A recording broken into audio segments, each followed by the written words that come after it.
1045 The Team, 1045theteam.com. On the phone right now, Hudson Belinsky. He covers the Major League Baseball draft for Baseball America, the foremost authority on anything baseball prospect related.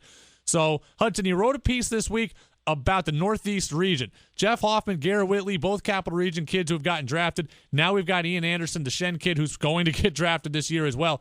The Northeast region used to be ignored. Now scouts are really tapping into it, huh?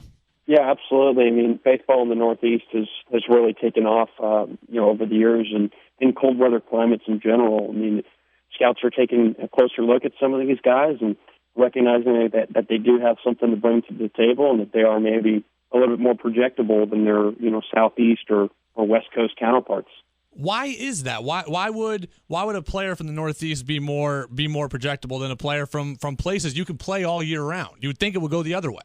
Yeah, so I mean, when you think about it that way, these kids in Florida maybe are playing year round, and by the time they're 18 years old, they've kind of reached they're a little bit closer to being what they are going to be. Whereas guys in the Northeast, maybe they're playing multiple sports, maybe they're not focused exclusively on baseball until they get to be juniors, seniors in high school, and so there's a little bit more rust to be shaken off as they start their either collegiate or professional careers.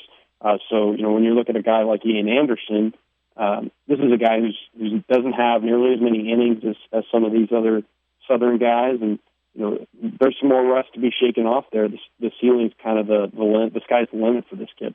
Ian Anderson, the Shenandoah product going into his senior year, was pitching out at the Perfect Game Classic in San Diego last year. U.S. Under-18 national team. He's 90 to 94 miles an hour consistently. He's committed to Vanderbilt. Hudson, do you think there's any chance he actually plays for the Commodores? I would say there is a chance. Ian seems like a kid who values his education and is certainly not going to jump into any kind of decision. It's going to be it's going to take a lot for a pro team to sign this guy. But when you look at the tools, it's just this guy has pro written all over him. He's a really loose arm. You mentioned the fastball 90-94, and he's got this rail thin frame that he's already added a little bit of weight this winter, and it looks like he's going to be continuing to add weight to that frame. And you can see this guy pitching with a true plus fastball. He's got a dynamite changeup, and his breaking ball is pretty good too. So he's got a lot of the elements that you look for in a major league starter. We're certainly very, very early on in the mock draft process, but as it sits today, is Ian Anderson, is he a top 10 pick? Is he a top 20 pick? Is he a guy who's maybe just outside the first round? Where do you see him? To be honest with you, I see him somewhere in that 10 to 15 range at this point. But it'll be really interesting to see how he comes out. When I talked to him a couple of weeks back, he had mentioned that he was up about 10 pounds. So he's right there in terms of any right-hander in this high school class. He's arguably the best right-hander in this high school class. Some scouting directors will tell you that.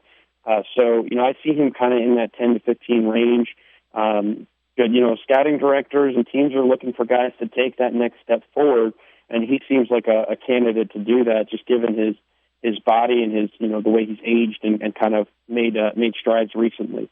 The Capital Region has had a good run in the last few years here, Hudson, as we had Jeff Hoffman taken in the first round 2 years ago by Toronto. Last year, Garrett Whitley from Niskayuna, first-round pick of the Tampa Bay Rays, and now we're talking about Ian Anderson.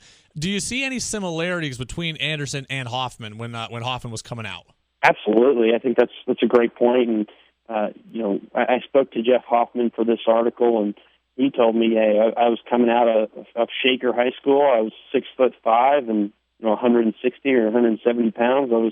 I needed to get stronger, and the same kind of maxim applies to Anderson in that he's going to need to get stronger as he tries to carry a pro workload and pitching every fifth day.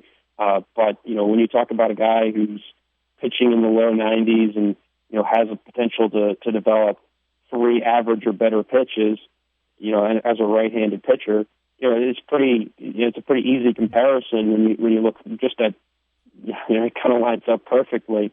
The difference being, Hoffman wasn't really as exposed as a high school player.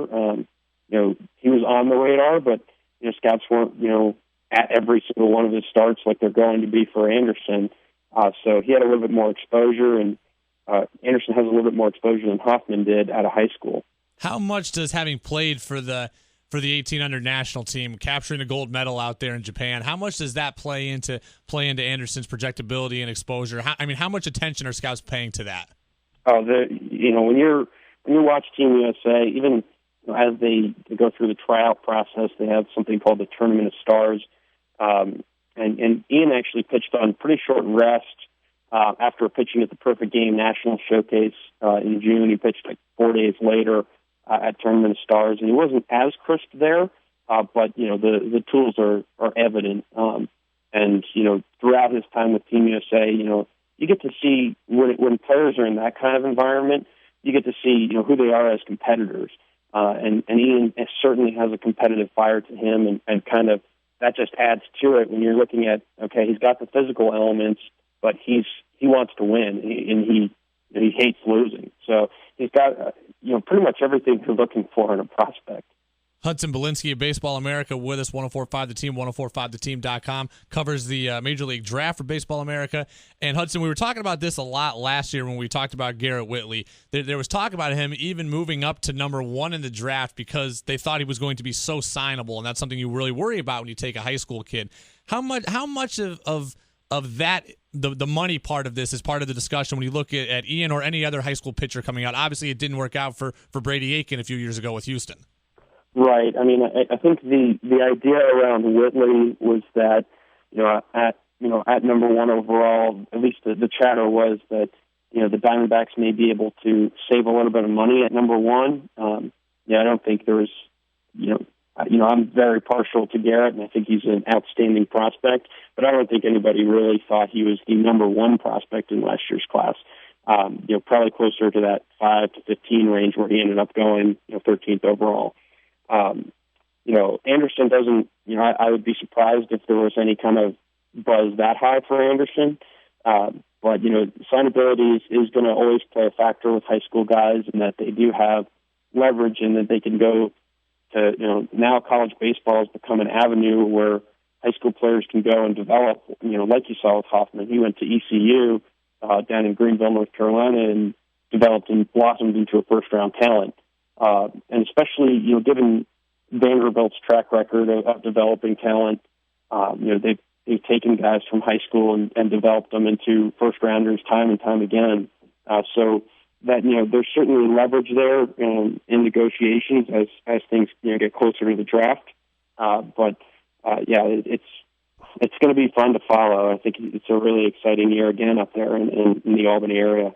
Hudson Belinsky covers the draft for Baseball America. We're going to be following Ian Anderson all the way up through June, and we hope that here in the Capital Region we have a third consecutive year with a first-round pick. Hudson, thanks for being with us. We'll talk to you again soon. Hey, thanks for having me.